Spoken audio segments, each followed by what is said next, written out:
Gardening jobs you can do in 10 minutes. Welcome to Gardening with Ben, and today we're going to talk about the gardening jobs that you can do in 10 minutes and hopefully get as much done as possible. Keeping on top of these jobs saves you time in the long run. So if you've only got a quick 10 minutes before you start work in the morning or when you get home, these are the ideal jobs for you. Quick weeding. Now, I had somebody on our allotment site when we first started and his plot was absolutely pristine. Yes, he was retired, but his little tip to me was hoe your beds every single week and you will keep the weeds down. And that's all he did. He just hoed his beds every single week and he didn't have a single weed in his bed.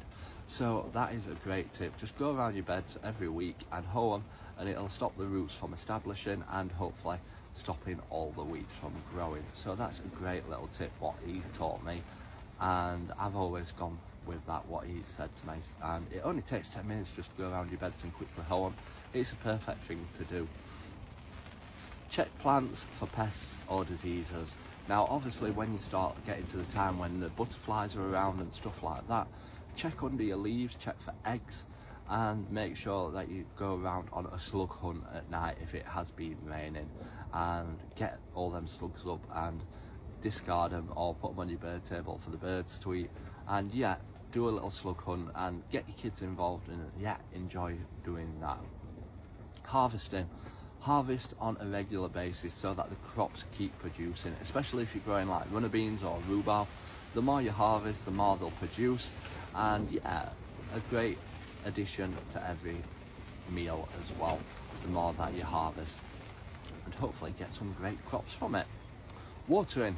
Now I wish watering only took 10 minutes. On my plot it takes absolutely forever, but keep on top of watering and yeah, keep things nice and damp and moist, and hopefully get your plants keep growing. Deadheading. Do this on a regular basis. If you go around your garden every single night, just have a look at your plants. If you see a flower that's dying, just snip it off or pull it off. And yeah, the more you keep deadheading, the more the plant will keep flowering, especially like roses. They're perfect for deadheading on a regular basis, and they'll keep producing flowers all summer long. Tying your plants up. Now obviously if you're growing like cucumbers or runner beans or peas, keep tying them up. If you cucumbers will grow pretty fast, and once they get growing they get out of control sometimes, so keep tying them up and keep fastening them along, and if you keep training them then you can keep them under control and hopefully get some great harvests from them. So those are all the jobs that you can do in 10 minutes, or maybe a bit longer if it's watering. But yeah, I hope you found them useful. Drop us a follow to stay up to date with all our videos. Until next time everyone, remember, keep smiling, keep shining, and keep gardening with Ben everyone.